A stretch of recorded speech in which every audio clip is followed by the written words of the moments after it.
Okay, I think we have begun the webinar. So I'd just like to say good morning and good afternoon or good evening, depending upon where you are in the world. We are just waiting for some people to drop into the onto the webinar. So if you could bear with us for a little bit, we'll just wait a minute or two to get people. But essentially, welcome to the Practicalities of ESG for agribusiness, wineries and breweries. A firm favourite of ours here because we all do like to enjoy a glass of wine, beer occasionally, but it's something that we have been working on for some time in terms of trying to help educate and grow the awareness around ESG in the supply chain. So we do have a few things, a few tips and tricks that we'd like to share throughout this session. I think we're pretty big fans of the outputs from all of these business types, aren't we?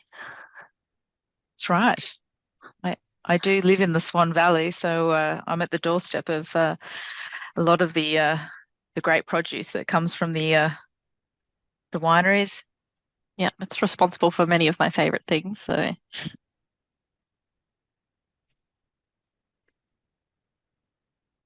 okay, I think we're just one minute past the hour. So what do you think, Sarah? Should we start? yeah, I think we should kick off. We've got a fair bit of content to get through today, so we could very well take the full hour. Yeah, and on that, so if you do have any questions throughout the session, there is the Q&A box. Please do post any questions. What we'll be doing between Sarah and I will be trying to address the questions throughout, but if we don't get to them, it provides us some, we can happily get back to you on those questions. And also you'll have our email addresses as well. So if you needed to reach out to us on anything particular or any questions you had about the presentation, please feel free to just drop us an email. In addition, so for those that are listening, we will make the recording of the presentation available in addition to the slides, probably a day or two after that we recorded today. So that will all be available on demand. But anyway, so just an introduction. My name is Catherine Bell. I lead the ESG and Climate Services practice here in Western Australia. And I'm also joined by Sarah Melville Maguire, who is in our team as well here in Western Australia, that also we dedicate a lot of our time to unpacking the sustainability and ESG reporting and management requirements that are coming online at the moment. And as the title suggests there, we are in a new era of sustainability accountability. So I'll be kicking off. Sarah's going to actually take us through the minutiae or the actual practicalities of what ESG topics and the companies in the agribusiness, wineries and breweries can be considering in terms of how they can respond to these new sustainability accounting needs and demands. So let's go. Okay. So there we have our email addresses, just first name dot last name at rsm.com.au, just in case you'd like to get in contact with us. But moreover, just a little overview of our team across Australia. There's myself, Corinne and Sarah leading in Western Australia, and we have our partners, Jacob and Nicole in Queensland, Tim and Linda over in New South Wales. We have over 30 staff across the country, and we also have 4 registered greenhouse gas auditors on our team. So a growing team, actually, given the requirements in the market today. But really, I wanted to sort of just start at the end as you do, and that is to really kind of what are the key takeaways that we really want to get across for today. The first one really is about accountability and the fact that ESG sustainability is squarely in the accounting space, and we have moved from this qualitative to quantitative measurement, and ESG actually counts. The intangibles of our businesses are becoming more valued. The scrutiny around how businesses operate and the activities it does is really under the microscope. So it's essential that all businesses, no matter small or large, need to lead into this today, because ultimately we're feeling this domino effect of transformation that's happening across our markets. So that brings me to the second point, and that is collaboration. Really, given what's happening in the world, similar to what happened, I guess, around COVID, where we all had to collaborate to find a solution. Climate change is the bigger and the larger version of that, and then even bigger to that is nature loss, which is essentially driving physical and transitionary impacts across our planet in indiscriminate ways. So this is causing all markets and countries to understand how is it that they're going to transform, ensuring that their economies and their livelihoods remain. So collaboration is something that I've felt that over the past few years working in this space is going to be key, because ultimately we're looking at systemic change within our industries, and particularly in agriculture. This is going to be absolutely key, and we need voices across the value chain to really have an influence on what our industries and our markets look like in the future. Speed. This is the race is on. This is happening at breakneck speed. It's not break dancing. I'm sorry, I had to somehow fit that in, but it's more like a 100-meter sprint right now, because that's really what we're seeing in the market in terms of how quickly things are moving. One observation just on that is that I do co-lead our ESG hub across Asia Pacific, and yesterday we were hearing from our Chinese counterparts, and I couldn't believe, how much movement is happening in the Chinese market, not from the reporting aspect in terms of companies now having to disclose and report on ESG, but also if you're hearing around the deployment of renewables happening in the Chinese market, and the news that perhaps they may have peaked in emissions is just huge news in terms of what's happening globally. So keep an eye on what's happening in China. Opportunity. With any kind of transformation, we're seeing just this emergence of a new market, so new products and services that are coming to market.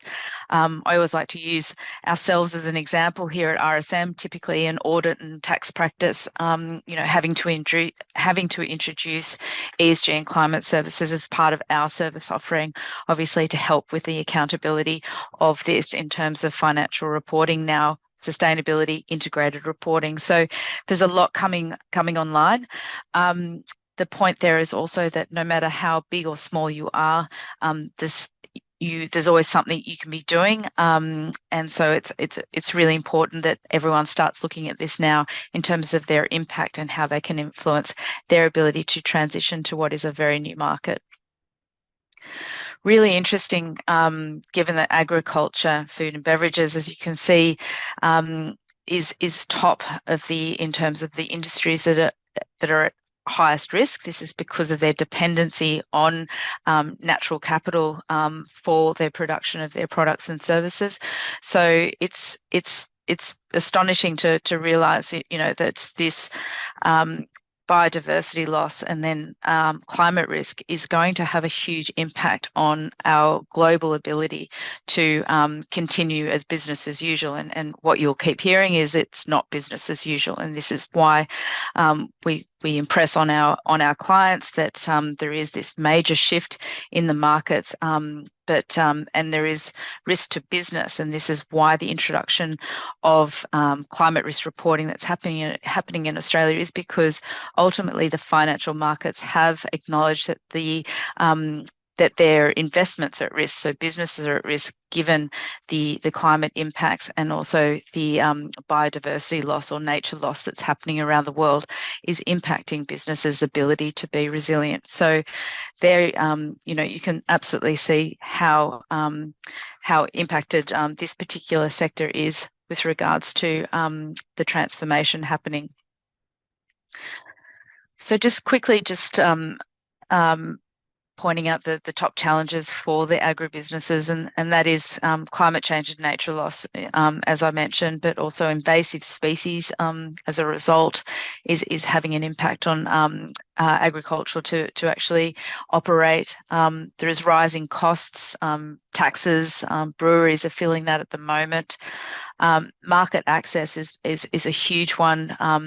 This is because the EU introducing a number of new regulations, and Australian beef has sort of fallen on the sword in that one, Queensland beef for that matter, because new deforestation laws that are coming down from Europe are saying that they will no longer import products that come from areas of deforestation. And because Queensland has been mulga clearing, there's some contention whether that classifies as deforestation. So market access is going to be a huge issue for companies unable to demonstrate their ESG credentials. Regulation, again, from the EU, it's really coming down thick and fast, but other countries, even in the Asia Pacific, because they're trying to keep up with Europe, they're exporting into Europe, are also picking up on that race and are also introducing their own regulation to ensure that their own local markets can compete. But as I've sort of just wanted to point out there, businesses really need to be part of the conversation around what that regulation looks like. A lot of the regulation is coming on very quickly with not a lot of time for consultation. And so the unintended consequences of regulation that is coming online needs to really be considered. But this is unfortunately the environment that we're in at the moment, that because we don't have a lot of time to reach the targets and have the impact that we need to reduce the challenges of climate change. Regulation is going to have an intended effects, but also some unintended effects. So the environment, this is a tricky one. New environmental protection laws have come in online in Australia. These are being felt at the moment. Obviously, in the Woodside browse is one of those right now in the gas fields. Many others are probably going to come under the scope in terms of whether or not they pass these or no new extinctions, but also the balancing act between environmental stewardship and also getting business and economies going. Climate risk is really having an impact across the markets in various forms, and there's two types we categorise climate risk. One is transition risks, and the other is physical risk. So physical risk are the ones that you know quite well, and that's flooding, heat stress, bushfires, and quite acute in that regard. And they are happening at more frequent levels, and we're getting less of the in-between stages of just normalised temperature. And so this is having an impact on businesses' ability to operate, and obviously then financial impacts as a result of that. The transitionary risk is really the one that we're focusing on now, primarily because the transition risk is essentially the response to new regulation that's coming in. And so because of this onslaught of new regulation that's happening around the world, businesses really need to be absolutely aware of what's coming online, so that they don't lose their access to market, access to capital, credit risk, these sorts of things. So this is definitely the focus in terms of what companies will likely feel in the short term. Physical risks are sort of more longer term, but obviously we're all aware of them, and that they are here and now, not something that's happening in the future. The future of nature and business. And this is, I guess, just a kind of just confirm or re-clarify that there is no future as no business as usual, no future for business as usual, let's say. And ultimately, climate change and nature loss are kind of two sides of the one coin. So we need to be fighting the two together, and one exacerbates the other. So it's really, and given that agriculture is so dependent on nature, there's unless we actually address the biodiversity and ensure that the environment is protected, and those businesses that rely on those ecosystems otherwise will obviously fall away. So the good news is that if we do look for those solutions and nature positive solutions, there is a huge opportunity in terms of the opportunity for our economy in that regard. It looks like in the realms of around 10 trillion for food, land, and ocean. This is it's around 3.5.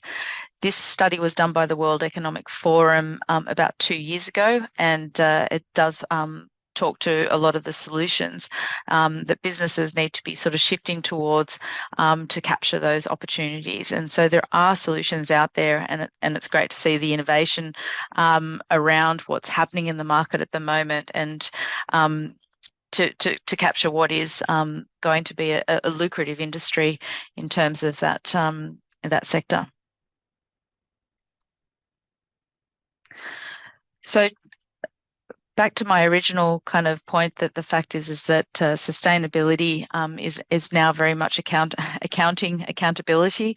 The reporting landscape for sustainability is expanding by the day, and it's being put into law here in Australia. It is. I think yesterday was actually the day that it was supposed to go through its last stage of Parliament. We're still waiting to see that come through, but ultimately there's three buckets of reporting: ESG and sustainability, which is responds is the IFRS S1, and in Australia that is the ASRS S1, and that ingests global reporting frameworks such as GRI and SASB. The second one is IFRS S2. This corresponds to the ASRS S2, which is the climate-related risk reporting, which is being passed in Parliament, hopefully today or tomorrow or this month. And this is essentially reflects the TCFD, the Task Force for Climate-Related Financial Disclosures. And so this is all about risk and opportunity in around climate-related risks, but it heavily depends on pulling information from broader, more holistic ESG topics. But importantly, to also acknowledge, and that is the introduction or the rise of natural capital reporting.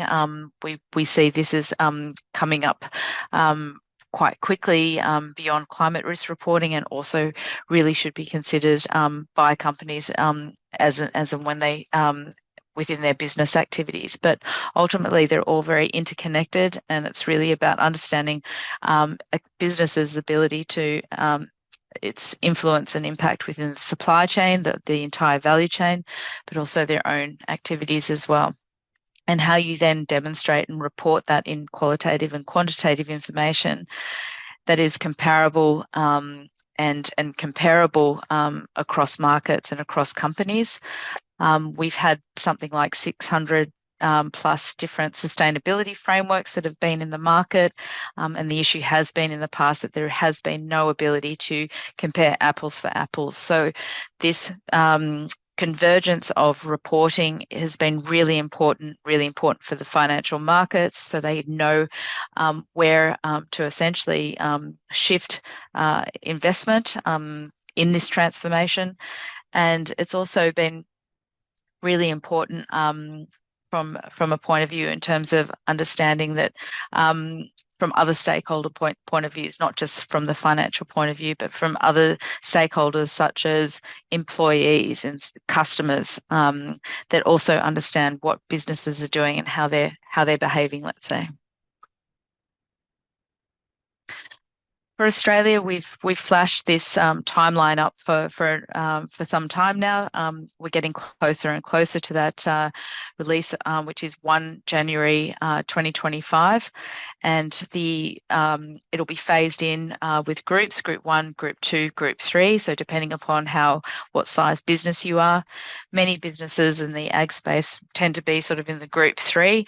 But the point is that in the next 5 years, it'll be very, very rocky, let's say, in terms of the number of companies that are having to actually collect new information that perhaps hasn't existed in the business for some time, or at all rather, and contextualize that information in a report against these frameworks. To note, it's the Scope 1 and 2 emissions that'll be reported in the first year, and then followed by Scope 3 in the second year. This Scope 3 is the value chain emissions, and this is where, depending upon where you sit in a value chain, you'll have to provide that information, Scope 1 and 2 emissions, across. And so this is where it's the ultimate domino effect, and where all businesses, regardless of which group you are, and even if you don't fall into a group, you will actually be impacted by this piece of legislation and coming through. So the other point to make here is that there is assurance that's required over the reporting standards, so which means that there needs to be rigor around the data, around how it's collected, and the way it's then presented and disclosed as well. So just like financial reporting, it's taking a lot of the principles around financial reporting and now applying it to sustainability reporting. So companies in the Group 1, 2, and 3 will have to invest in terms of integrating and embedding ESG metrics and climate risk metrics into the business, so that they can rely on that information and be confident on that information when they disclose and share it into the market. The butterfly effect of this type of reporting means that if you are sitting in the value chain of let's say a Coles, you can be sure to be impacted. And earlier on, one of the slides did reference the release that Coles had come out and said that they're going to engage 75% of their suppliers to set science-based targets. So what does that mean? It means that they want those suppliers to not only report on or collect their Scope 1 and 2 emissions, but also then to set decarbonisation strategies around, well, how are they going to reduce those emissions out of their businesses? So not small, let's say, but in terms of the Group 1 reporters, they'll need to understand that climate's now going to be integrated into their enterprise risk management, and that this means that there'll be more scrutiny and due diligence that's going to be conducted in their supply chains, from an emissions point of view, but also from a human rights point of view.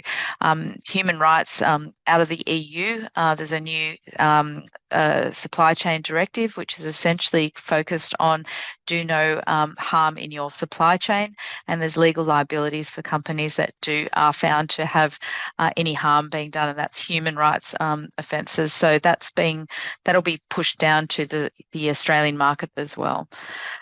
Climate is now part of the strategy, so essentially companies throughout Australia will now be looking to transition to a low carbon business model. So that means they're looking for their suppliers to also do the same.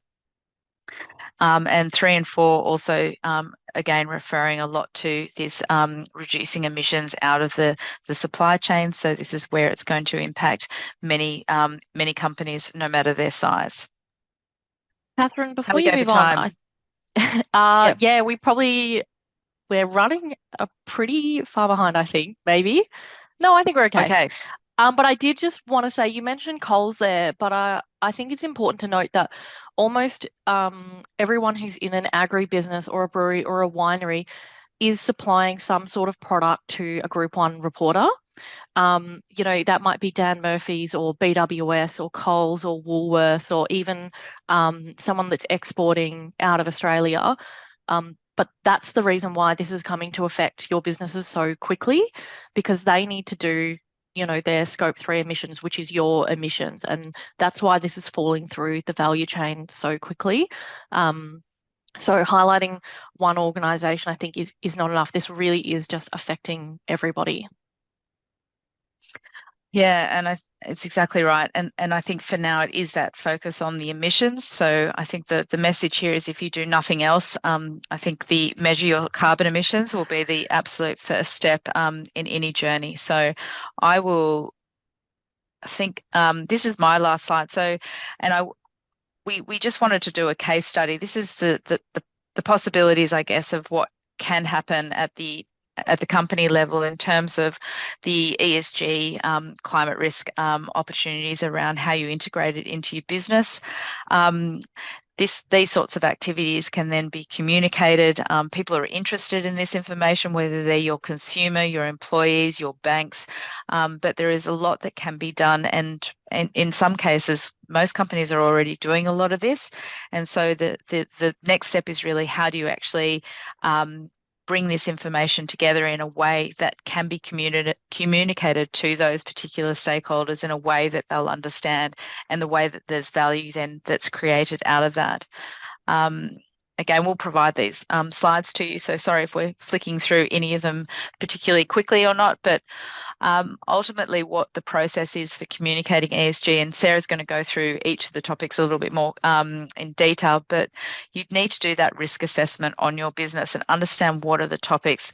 It's no point it's not the expectation you do everything because ESG is 1,000 things. It's about trying to prioritize what are those particular risks and opportunities to your business, and then understanding what is the accounting metric and what is the disclosure requirement around that metric that people understand. And there are frameworks out there that can help you. Then it's a question of collecting that data. And that's always tough for the first time. But once it's kind of you've collected it for the first time and look to building in those processes to collect it ongoing, then you'll be able to have a look at that information and contextualize it and then actually understand what you can do with it and then form a strategy around it. And then you can communicate it to those people that are looking to understand a bit more about what's happening there. But it's really important that obviously integrating, this information into your business can influence the strategy and the direction in which you go.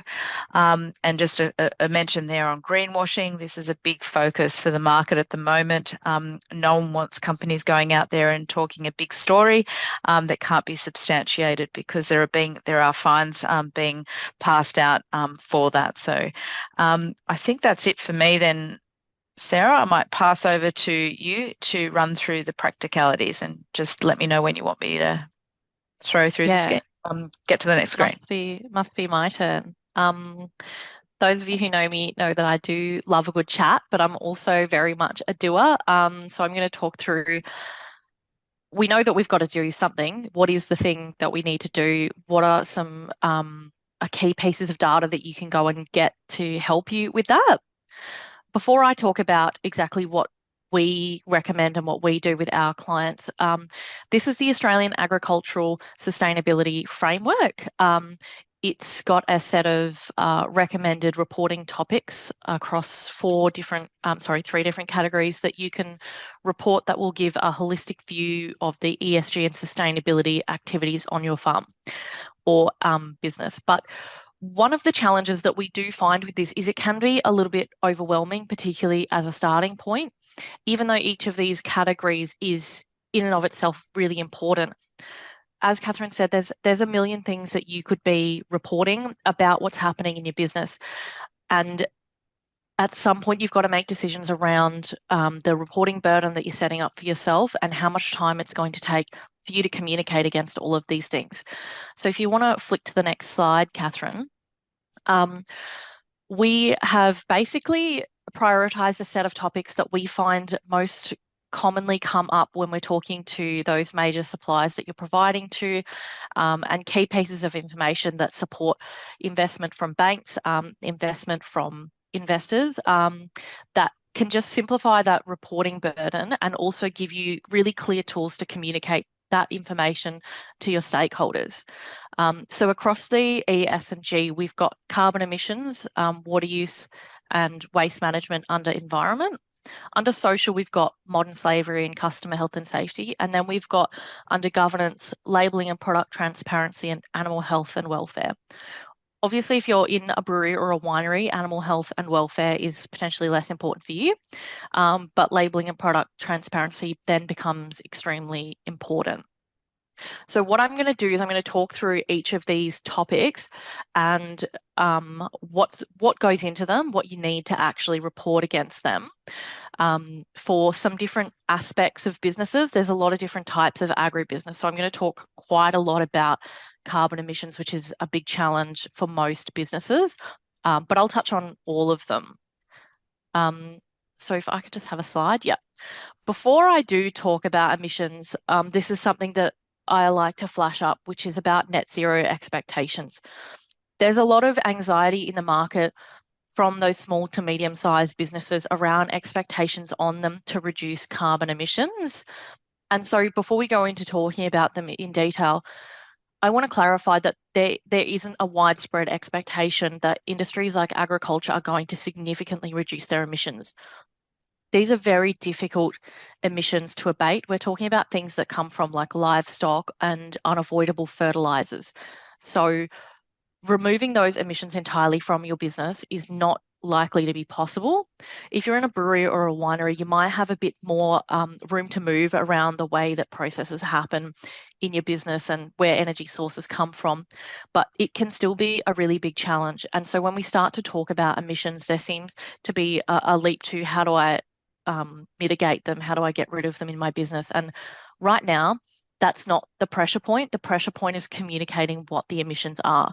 So we're going to focus on that communication point and talk about scope 1 and 2 emissions. So what are scope 1 and 2 emissions? So scope 1 emissions, I like to think of these as fuel that I burnt that resulted in emissions. It's emissions that I burnt as a result of something that I did in my business that release carbon emissions into the atmosphere. And scope 2 is indirect emissions. So this is like somebody else burnt the emissions so that I can have power and electricity. But both of these are emissions that occur as a direct result of you doing business. And the data points for these can come in really standard points like, fuel use. If that's the easiest way for you to collect it, it might be litres of diesel or unleaded or gas. It also might be kilometres driven in a car. Electricity use often tends to be the easiest one because you get an electricity bill and you can see how many kilowatt hours you used for the month or for the year on it. And then we get more challenging scope 1 emissions where it doesn't actually come from a fuel being burnt. It comes from things like livestock. This can be really challenging because these are what we call biogenic emissions. They come from natural processes that happen, in a cow or a sheep's stomach. And so estimating that can be really challenging. And it means that kind of getting started on it can be quite intimidating the moment somebody sort of looks into it. There's a lot of carbon calculators out there that can help you out with this. Catherine, could I have a slide, please? But I did want to touch on why it's so difficult. So when we talk about agriculture emissions, if you go and use an online calculator, there's a few out there.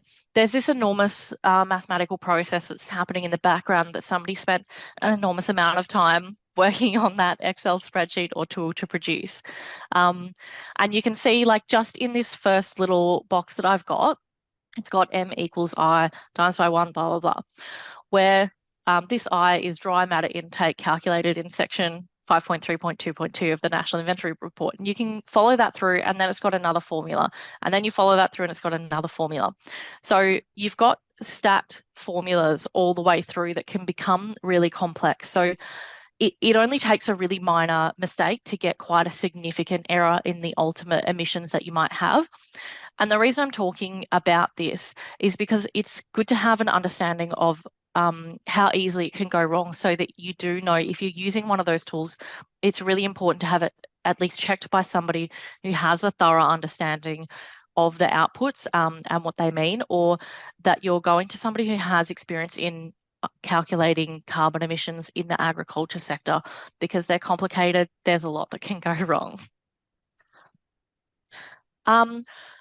So when we talk about those biogenic emissions, what's the kind of information that we need to get through that formula?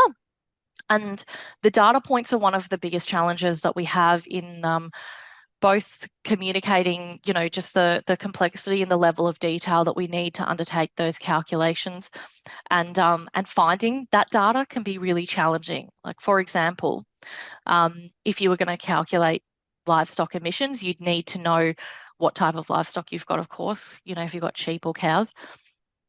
And you also need them by age and season and the number of head over those seasons, as well as, if you have that data, live weight at each seasonal point and live weight gain.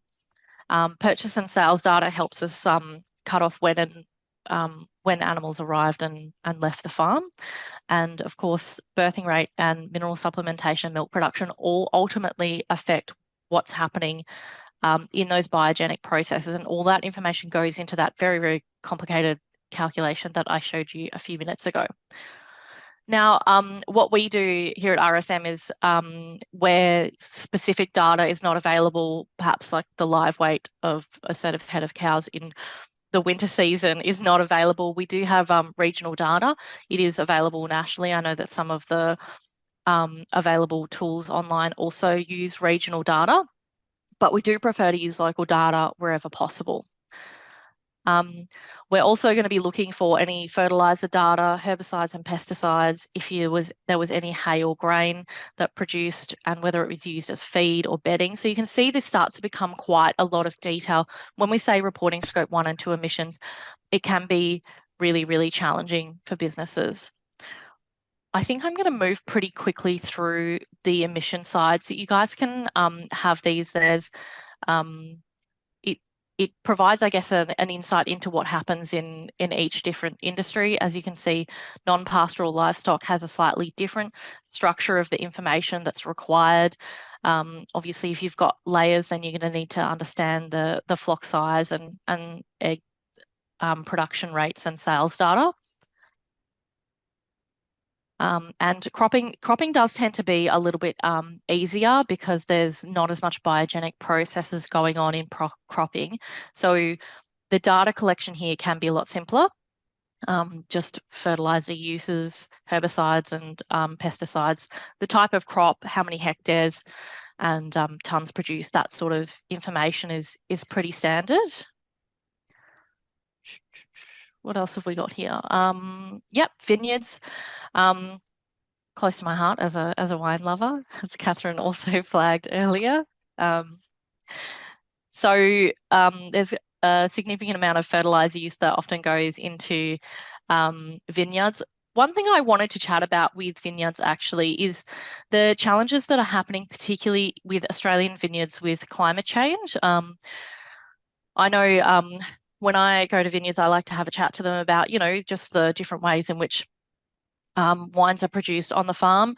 And it's a common trend, particularly here in WA, but I believe this is being replicated all over the country, where because of the changes in the climate, grapes that were previously grown much further north are slowly moving further and further south as a result of the changes in rainfall and the heat, as they can no longer take the weather that was further north. So it's having a significant change on this industry in particular.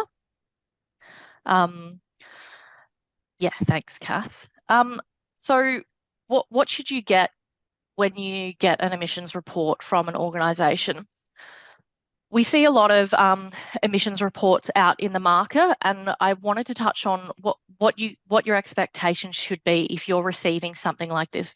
This is obviously one that we've produced that's de-identified from our client, but what I would hope to see is a breakdown of the emissions by that scope 1 and scope 2 and maybe even scope 3, as mentioned earlier, as well as by the emission sources. If you've, like this farm, got various emission sources, and this is applicable to breweries and wineries too, because you may have emissions that result as a direct result of like the processes that you're undertaking.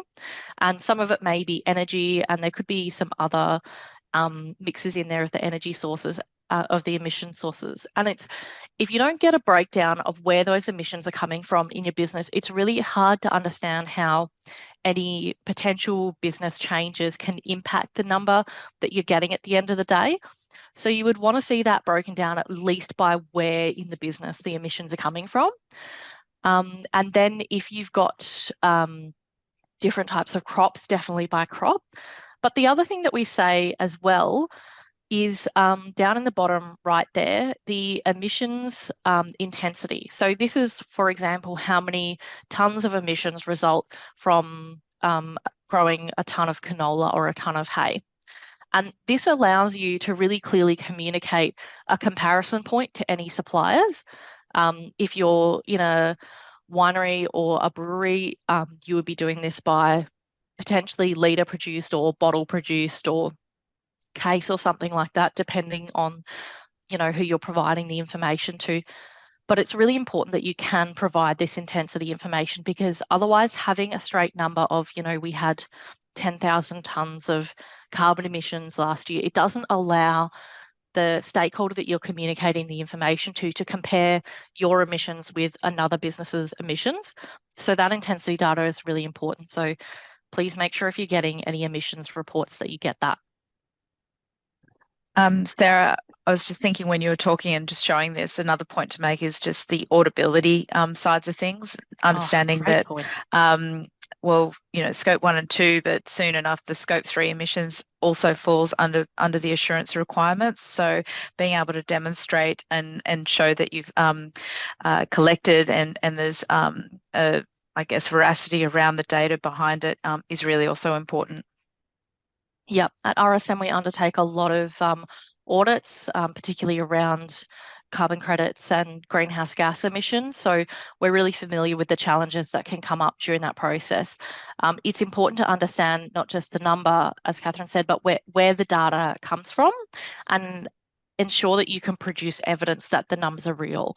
For example, if you're talking about energy, you need to be able to produce electricity invoices, fuel invoices, that sort of information that can back up the ultimate number that comes out the other end. Good point, Catherine. Thanks. Water management. If you're in agribusiness, breweries or wineries, this is applicable to everyone. It's probably most talked about in the brewery industry. It's been a point of competition, particularly in those large scale multinational breweries over the last few years that are working on getting down their litres of water used per year, per litre, goodness me. But also water use in water stressed areas. There's a mapping tool online if you're interested in finding out where water stressed areas are, but it has been a real point of improvement for businesses about how they can reduce water use from those stressed areas. And I guess for WA, Sarah, like we're actually a state that's drying out, so water management for wineries is obviously, top of mind. Absolutely. If you live in WA, you'd be familiar with the conversations around water use by Coke out of the WA aquifers at the moment, which has been a really large and ongoing controversy. So that's what those top tier businesses are facing, is that reputational damage that can come from inappropriate use of resources from the public perception. So they need to have a really, really clear case around how much water they're using and why they're using it, and how they can, if they're using it in the most efficient manner possible. Waste is also applicable to pretty much everyone in agribusiness, wineries and breweries. In the winery and brewery industry, it's a really great opportunity to demonstrate if you're contributing to the circular economy. Some of the byproducts, particularly from brewing, can be used for other purposes, such as cattle feed. And that's a really great story to tell if you're able to. I think that's all our environmental topics. I think some people, when they hear about the social topics that we recommend to our clients, and they see modern slavery, they get surprised by this. Modern slavery is not traditional slavery that you'd be familiar with. This refers to adverse employment conditions that are verging on or absolute exploitation. And this can involve, below minimum wage pay or unfair working conditions where people don't have the right to leave that employment. And it is becoming more and more talked about. There's a review of the Modern Slavery Act happening in Australia at the moment that's recommending lowering the threshold. It's also recommending that those responders to the Modern Slavery Act who are already reporting need to do more due diligence in their supply chain. So, preparing a modern slavery response that explains how your business is managing this is really going to help you have a holistic communication to those key stakeholders. Customer health and safety. This one will be pretty obvious for most people, I think, but just touching on some of the things that we recommend communicating around. So any incidences of non-compliance, if you've had any health concerns or things like that, and this might be regulations or also voluntary codes that your business has agreed to. Whether or not you're assessing health and safety impacts of your products, any food recalls, and the volume of those recalls. And pesticides is becoming a larger conversation around customer health and safety. We know that consumers are becoming really, really conscious of the food that they're buying and where it comes from. There's obviously a really big movement over the last 10 years for organic produce. And so being able to just have these disclosures ready to go and packaging them all up neatly, again, will just make your life easier. Labeling and product transparency. Those in the brewing and wineries industries will be extremely familiar with the stringent requirements around product labeling. Australia has very, very serious requirements around what's on packaging and how it's managed, but it's good to have a clear disclosure around what the requirements are. That's, even just a short statement, and also disclosures around any non-compliances that, you have easily ready to communicate.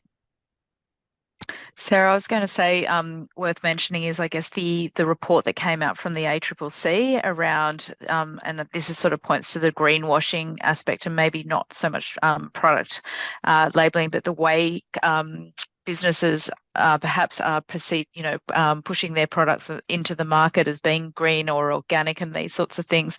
It is coming under fire in terms of focusing it, and they realized, I think, up to 70 or 80% of a large percentage anyway of products were deemed not green and weren't sort of true to their label. So there's a real focus on this labeling and how you're presenting your product into the market, and definitely there could be heavy fines if you found guilty of that. So just one to be wary of. Yeah, there was a really large case out of the UK. Was it early this year or late last year, where a brewery had labelled its beer as net zero, but the methods by which they arrived at that net zero declaration, if I recall correctly, I think it included some offsets, and the regulator in the UK found that misleading and that consumers would not understand that based on the amount of information that was provided on the label. So yeah, really great point to raise. This is really important when you get into that greenwashing space. Yeah, and a good point back to you. Use of offsets is becoming, I guess, less desirable or less allowed in the market. It's really the focus is on deep decarbonisation as being the priority, as opposed to declaring anything net zero with the use of offsets. So again, that's something else to consider when you're thinking through how you're going to go to market with your product. And being net zero isn't necessarily the be all and end all. Yeah, right. Great point. Animal health and welfare. Obviously, if you don't have any animals in your business, this is not relevant. But again, you can prepare a reasonably succinct and clear disclosure around the policies and procedures that you have. If you have animal health planning in place, and how that contributes to an overall end of life welfare and product at the end of the day. Commitments that have been made within the business around animal health and welfare. You probably have a lot of these sorts of things going on in your business already, but preparing, just a list of the the procedures that you have in place or the policies that the business has in place, and succinctly summarizing them into a disclosure is going to make your life easy when you are talking to investors and lenders and major off-takers like those tier one businesses that we talked about. A brewery case study. This is a larger business than most of the organizations that we've probably got online today, but it's a great opportunity for us to talk about what's possible and how this can be affecting the supply chain. So this particular large brewery, they set some really ambitious goals. This was around 2018. They decided that they would like to reduce their carbon emissions across the value chain by 25%. So when we say across the value chain, that means everything that they're buying. If they're buying, hops and barley and things like that to contribute to the beer production process, what they're saying is they're going to reduce the emissions across the entire value chain. So that also includes any transportation before and after the brewing process. So they committed to that. And then over the next couple of years, they did have a decent reduction in their carbon emissions across their value chain of 10%. So this is a great example of how just setting a target and working towards it can help that number come down. They also looked at packaging and initiatives that they could use, that they could implement to improve the recycling rates of their packaging, contributing to that circular economy piece that I talked about earlier. They also committed to continuous improvement around water efficiency, and also this particular organisation was really keen to focus on water use in those water-stressed areas, and they were able to make some significant improvements in that particular area. By early this year, they had reduced carbon emissions across their value chain by 20%. So that's just 6 years. Imagine what you could do with 20 years. But I think the outcome here is that not only did they meet regulatory compliance and they were able to, easily meet those changing disclosure requirements, they found that focusing on these things actually improved their efficiency in their business and lowered their operating costs, which increases their profit margin. And they also found that they had uplift in brand reputation, which attracted those new kind of eco-conscious customers who are looking for more eco-friendly brands to consume from. So there's some really great examples there that you can pull out of how that, can have a direct impact on your business.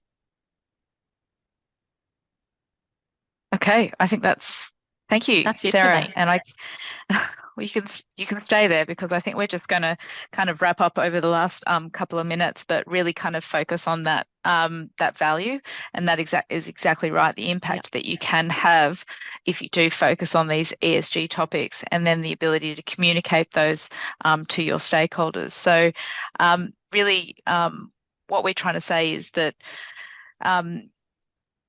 The risk is you don't need to do everything in ESG, and you only do it. It only really needs to be proportionate to the size of your company and proportionate to the risk, I guess, against in your business. But ultimately, we are saying that ESG sustainability has become this new language of business. It's what companies, it's what our customers, it's what our off-takers and clients, etc., are all responding to. So it's really important that we all kind of lean into it and actually start learning and becoming conversant in this new language.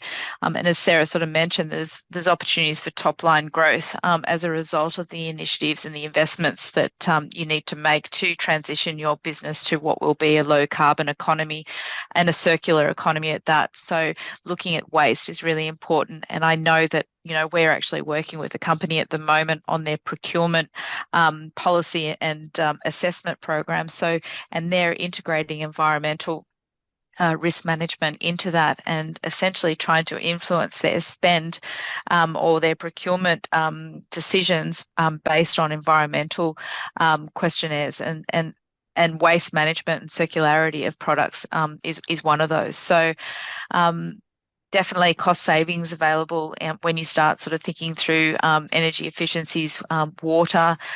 These are becoming expensive commodities as part of the production process. So being able to focus on how you can limit the use is going to be more and more important. Market differentiation, absolutely. Consumer sentiment is shifting at the moment, and you don't want it to shift faster than you can. So it's absolutely critical that you can try and get out in front to understand what is it my consumers need and want, and what does that look like actually in the future, not just today, but in the coming years. Brand value, there's absolutely risks and opportunities across ESG in terms of what it can mean to your brand.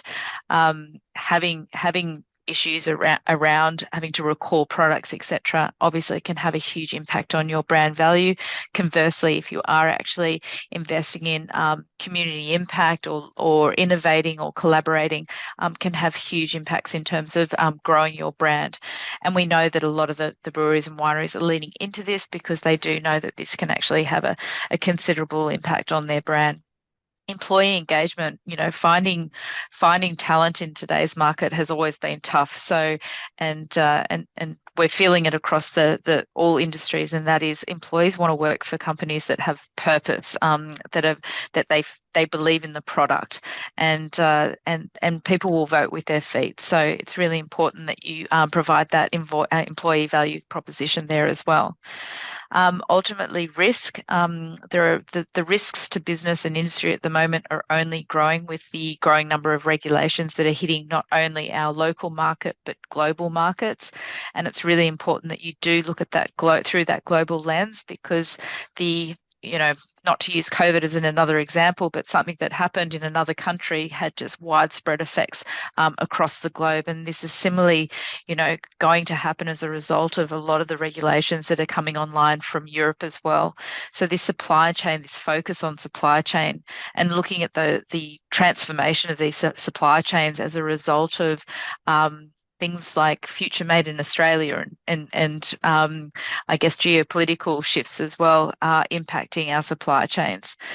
Insurance and banking is another risk management. Insurance is going to only become more expensive with the onset of climate change, so just something to watch there as well. And banking are also doing their due diligence around their own risk management on their debt and their lending as a result of climate change and the shifting away from, let's say, fossil fuels to other industries that they need to in order to meet their own targets as well. So knowing that these large companies, large banking financial institutions also have net zero targets as well.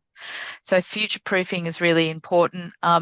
Again, the transformation that's happening in this market is happening at speed, and it's a 100-meter sprint. We're not breakdancing here. Sorry, I had to put that in again. Bad joke.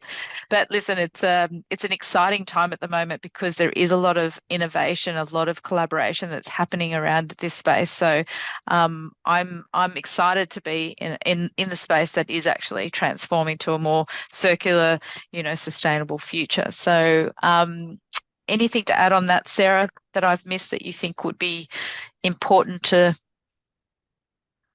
No, I think you've nailed it. There are so many benefits that you can reap by doing this, but until you go and do it, you're not going to see them eventuate. So you've got to have faith and just take the leap and get started.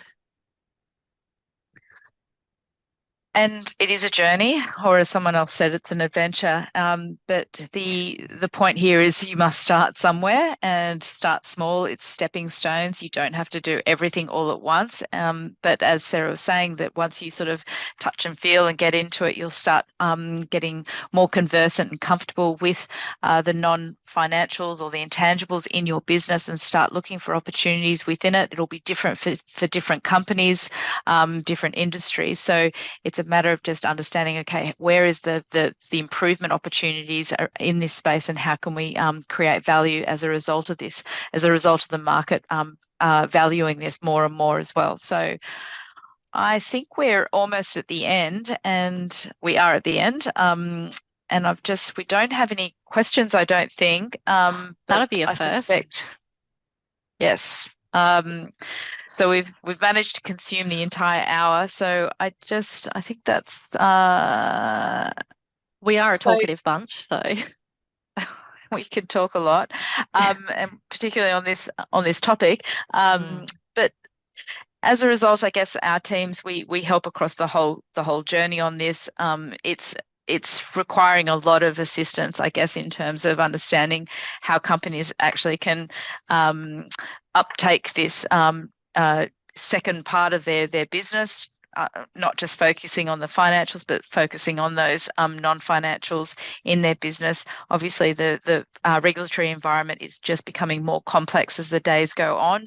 So it's really important for companies to really understand what does it mean for them and how they can actually embrace it and move forward and ensure that they are resilient for the future. So there's a whole lot of stuff that we do.